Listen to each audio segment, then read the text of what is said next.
pada kali ini materinya tentang zakat. Kita tahu zakat merupakan suatu kewajiban bagi umat muslim.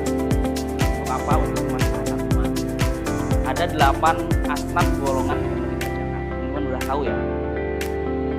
Biasanya nih, kalau misalkan teman-teman kepikiran golongan yang paling berhak atau paling urgent untuk penerimaan zakat di antara 4 ini itu ada fakir, miskin, ya, mu'alaf, ibn sabil.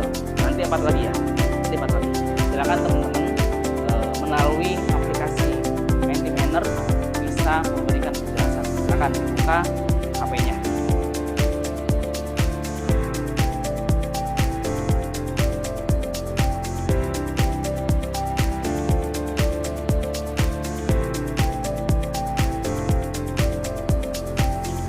Tujuan pembelajaran sekarang itu yang pertama, bisa teman-teman lihat, teman-teman bisa menjelaskan 8 asnaf mustahik menerima zakat.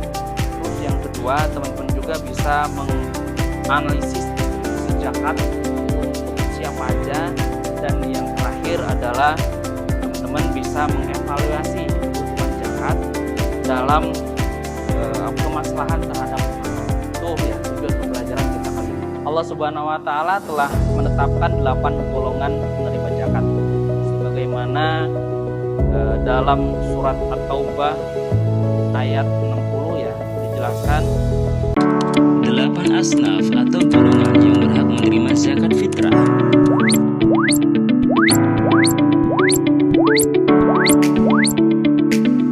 Pertama, fakir, yaitu orang yang tidak mempunyai harta atau hasil usaha pekerjaan untuk memenuhi kebutuhan pokoknya dan tanggungannya.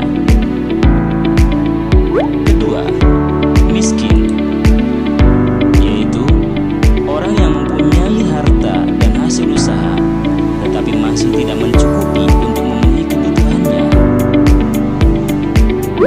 Ketiga, sabilillah, yaitu orang yang berjuang di jalan Allah seperti berdakwah,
lembaga zakat yang menghimpun dana sebesar 1 miliar.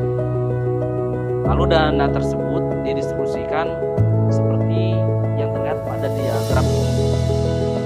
Pertanyaannya, apakah distribusi tersebut sudah mencerminkan kemaslahatan sosial?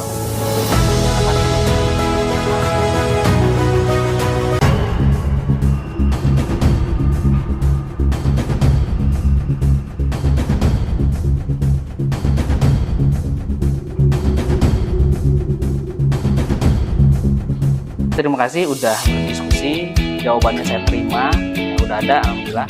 Dan ternyata kesimpulannya, distribusi zakat itu nggak hanya untuk nilai konsumtif ya, konsumtif yang ketika didistribusikan tahik hanya untuk konsumsi penggunanya, tapi juga bisa disalurkan untuk masalah umat seperti kesehatan, pendidikan, dan lain sebagainya untuk membangun kehidupan umat dan masyarakat Indonesia.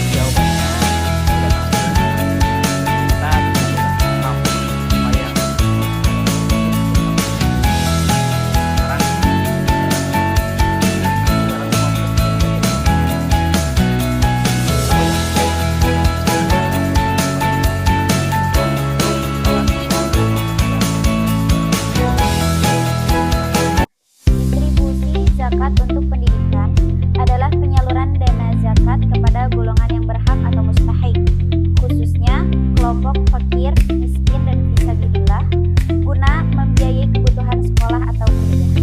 Distribusi zakat untuk kesehatan adalah penyaluran dana zakat kepada golongan yang berhak atau mustahik untuk menjamin hak atas layanan medis yang layak. Untuk sosial adalah penyaluran dana zakat yang bertujuan untuk mengentaskan kemiskinan, mengurangi kesenjangan ekonomi. Bagaimana cara pendistribusian zakat agar tersalur kepada masyarakat?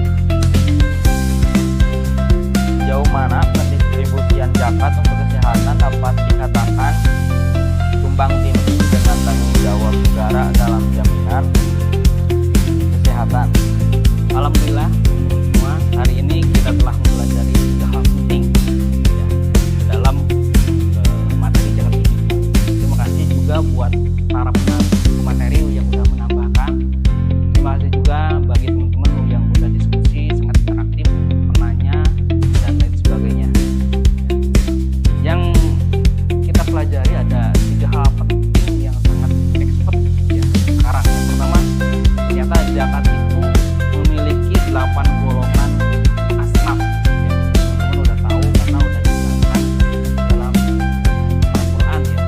Terus yang kedua, pendistribusian zakat harus mempertimbangkan kebutuhan dan konsumsi sosial masyarakat.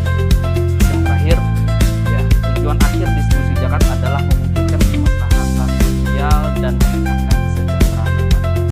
Yang terakhir, teman-teman bayangkan dan pikirkan jika teman-teman semua menjadi pengelola zakat, bagaimana strategi distribusian yang paling efektif untuk mengurangi kemiskinan saat ini. Pikirkan juga bagaimana zakat dapat menjadi instrumen pemberdayaan